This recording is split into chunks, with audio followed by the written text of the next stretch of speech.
चलिए देखिए, इसके पहले 2 वीडियो हम आप लोग के कोशिका के अंतर्गत डाल दिए हैं। यह भी वीडियो कोशिका का ही है।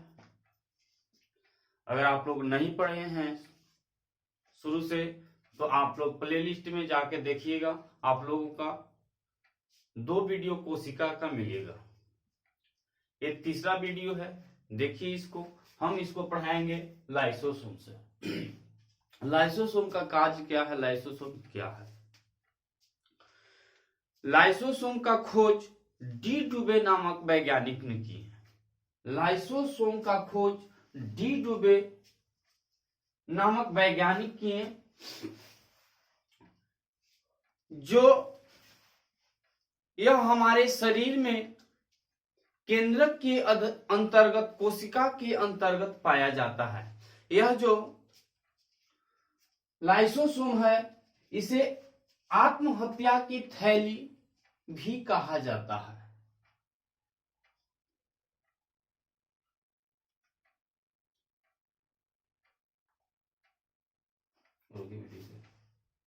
इसे आत्महत्या की थैली कहते हैं। यह एक थैली नुमा रचना की होता है जो कोशिकाओं के द्वारा घिरा हुआ रहता है। यह जो घिरा हुआ रहता है कोशिकाओं के द्वारा घिरा हुआ रहता है। इसमें पाचन एंजाइम पाया जाता है, पचाने के लिए एंजाइम पाया जाता है। जो एंजाइम होते हैं हमारे पाचन क्रिया के अंतर्गत कार्य करते हैं। एंजाइम का निर्माण, जो पाचन एंजाइम होता है वह जो निर्माण होता है वह निर्माण होता है गोल्जी बॉडी में। गोल्जी बॉडी में जो निर्माण होता है वो हमारे पाचन करने की क्रिया करता है। उसके बाद इसमें आता है जीवाणु। जीवाणु जो होता है, जीवाणुओं के उपस्थिति में एंजाइम नष्ट हो जाता है। जीवाणुओं की उपस्थिति में एंजाइम नष्ट हो जाता है और लाइसोसोम पाया जाता है। लाइसोसोम जो पाया जाता है, लाइसोसोम में कोशिका भी नष्ट हो जाते हैं। ये जो कोशिकाएं होती है नष्ट हो जाती हैं। देखिएगा आंख के आंसू जो निकलता है उसमें हाइड्रोलाइटिक एंजाइम पाया जाता है। आंख के जो आंसू निकलता है उसमें हाइड्रोलाइटिक एंजाइम पाया जाता है। लेकिन पाचन क्रिया में एंजाइम जो निर्माण करता है वह गोल्जी बॉडी निर्माण करता है। गोल्जी बॉडी इसके पहले हम पढ़ाए हैं। ये लाइसोसोम है। लाइसोसोम को आत्महत्या की थैली कहते हैं या सुसाइड बैग के नाम से जाना जाता है। आत्महत्या की थैली या सुसाइड बैग के नाम से जाना जाता है। आत्महत्या की थैली या सुसाइड बैग के नाम से जाना जाता है। इसका खोज डी डुबे नामक वैज्ञानिक किए। इसका खोज डी डुबे नामक वैज्ञानिक किए। लाइसोसोम का खोज डी डुबे वैज्ञानिक किए। रचना थैलीनुमा होता है, मेम्ब्रेन सेल से घिरा हुआ रहता है। यह पाचन एंजाइम में कार्य करता है। यह जो कार्य करता है पाचन की एंजाइम यानी कि पाचन करने की क्रिया जो होता है उसमें यह कार्य करता है। यह एंजाइम जो निर्माण होता है गोल्जी बॉडी के में निर्माण होता है।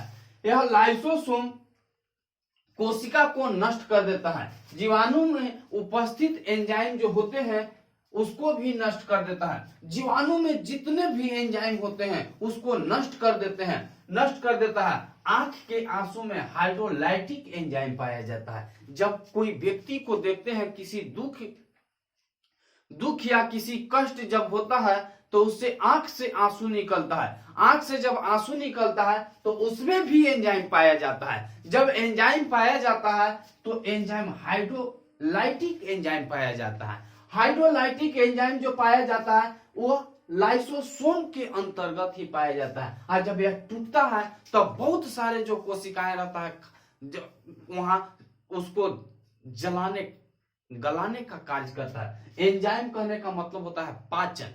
जब भी देखिएगा कभी कभी जिसको डाइजेस्टिव सिस्टम जब पढ़ाएंगे तो हम एंजाइम पढ़ाएंगे उसमें।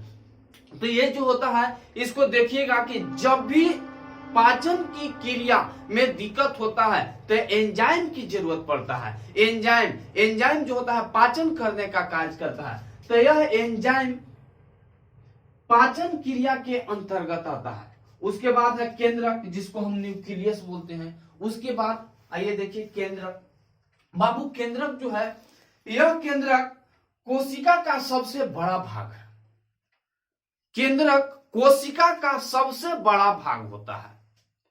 केंद्रक कोशिका का सबसे बड़ा भाग होता है। यह जो केंद्रक होता है, केंद्रक के न्यूक्लियस भी बोला जाता है। इसका खोज रॉबर्ट ब्राउन नामक वैज्ञानिक किए। इसका खोज रॉबर्ट ब्राउन नामक वैज्ञानिक किए। कोशिका को ब्रेन भी कहा जाता है। कोशिका को न्यूक्लियस जो होता है, कोशिका को ब्रेन कहा जाता है, क्योंकि यह सब गोल में बीच में रहता है और पूरे तरह से बहुत सारे कोशिकाएं रहते हैं। माइटोकॉन्ड्रिया, गोल्जी बॉडी, लाइसोसोम, ये सब जितने भी हैं, इसके बीच में ए न्यूक्लियस या केंद्रिका होता है। यह सबसे बड़ा भाग होता है। इसका खोज रॉबर्ट ब्राउन नामक वैज्ञानिक ने किए थे। कोशिका को ब्रेन कहा जाता है। इसे कंट्रोल ऑफ सेल भी कहा जाता है। बहुत सारे कोशिकाओं को कंट्रोल करने का कार्य करता है न्यूक्लियस। उसके बाद इसमें डीएनए तथा आरएनए का गुणसूत्र पाया जाता है। न्यूक्लियस में डीएनए तथा आरएनए का गुणसूत्र पाया जाता है। इसमें प्रोटीन भी पाया जाता है और डीएनए भी पाया जाता है। प्रोटीन 80% पाया जाता है और डीएनए 10% पाया जाता है, और अन्य जो क्रियाएं होती है वह 10% पाया जाता है। ठीक है, यहां तक देखिए। उसके बाद आइए जीव द्रव। जीव द्रव प्रोटोप्लाज्मा इसको अंग्रेजी में बोलते हैं। जीव द्रव जो होता है, प्रोटोप्लाज्मा जो होता है, वह देखिएगा कि इसमें कार्य क्या होता है। कोशिका द्रव और कोशिका द्रव और केंद्रक द्रव, यह जो होता है 80% होता है। ये जो होता है 80% होता है। जो जल होता है 80% जो होता है, जो जल होता है। जल का कार्य क्या होता है, और यह कलरलेस होता है। इसमें कोई कलर नहीं होता है, रंगहीन होता है। जब कोई वस्तु ले जाते हैं तो उसमें थर्माकोल या कोई, जैसे देखिए बैग में कोई बर्तन लेकर जाते हैं या कोई वस्तु को लेकर जाते हैं जो आवाज करने वाला होता है, उसको देखिएगा जब रखिएगा तो उसमें आवाज आता है। आवाज जब कब तक आएगा, जब कोई वस्तु के सहारे चाप कर नहीं रखिएगा तब तक आएगा। देखिएगा थर्माकोल में जो पैक वस्तु आता है उससे कोई आवाज नहीं आता है। मोबाइल लेने जाते हैं, मोबाइल जब देखिएगा दोनों चारों तरफ से थर्माकोल लगाया हुआ रहता है, वो नहीं फूटता है। या ग्लास का कोई सामान आता है तो नहीं फूटता है, उसमें थर्माकोल लगाया हुआ रहता है। थर्माकोल बहुत सारे लगा दिए जाते हैं तो उसको हम बोलते हैं सुरक्षा प्रदान कर देता है। जो वस्तु उसमें रहता है उसको सुरक्षित कर देता है। तो वही चीज इसमें है, कोशिका द्रव और केंद्रक द्रव। ये 80% जल होता है, ये रंगहीन होता है। यह 80% होता है, रंगहीन होता है, कलरलेस होता है। केंद्रक द्रव जो होता है बीच में पाया जाता है, और कोशिका द्रव जो होता है वो बाहर होता है। कोशिका द्रव प्लस केंद्रक द्रव को मिला देते हैं, कोशिका द्रव प्लस केंद्रक द्रव को मिला देते हैं तो जीव द्रव का निर्माण होता है। जब कोशिका में द्रव हो तो कोशिका द्रव कहा जाता है। जब कोशिका में कोई द्रव हो तो उसको कोशिका द्रव कहते हैं, और न्यूक्लियस में कोई द्रव हो तो उसको न्यूक्लियस द्रव कहते हैं। दोनों के आपस में मिला देते हैं तो जीव द्रव होता है। तो हम आप लोगों के पढ़ाए लाइसोसोम, केंद्रक, जीव द्रव, और इसमें बहुत सारे पढ़ा दिए हैं। जो आगे 2 वीडियो है उसमें देखिएगा आप लोग। इसके बाद हम इसमें पढ़ाएंगे डीएनए और आरएनए। डीएनए का कौन खोज किया, आरएनए का कौन खोज किया, ये सब चीजें हम आपको पढ़ाएंगे, क्रोमोसोम पढ़ाएंगे। डीएनए और आरएनए के अंतर्गत ही हम क्रोमोसोम पढ़ा देंगे।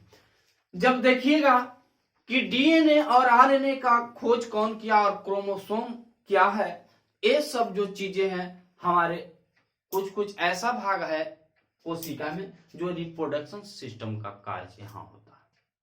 कुछ रिप्रोडक्शन सिस्टम के भी कार्य होते हैं, लेकिन कुछ कोशिका के भी कार्य होता है। जैसे देखिए क्रोमोसोम, क्रोमोसोम हम लोगों का रिप्रोडक्शन सिस्टम में पढ़ना है, प्रजनन तंत्र में, लेकिन यहां पढ़ रहे हैं और यहां पढ़ाया भी जाएगा। तो इस वीडियो में इतना ही। ये वीडियो 3 है, ये पार्ट 3, और इसके बाद अगला वीडियो हम आप लोगों को अपलोड करेंगे जो गुणसूत्र यानी क्रोमोसोम, डीएनए और ईआर एक इसमें बच गया है, उसको हम करेंगे। आज क्लास इतना ही, धन्यवाद।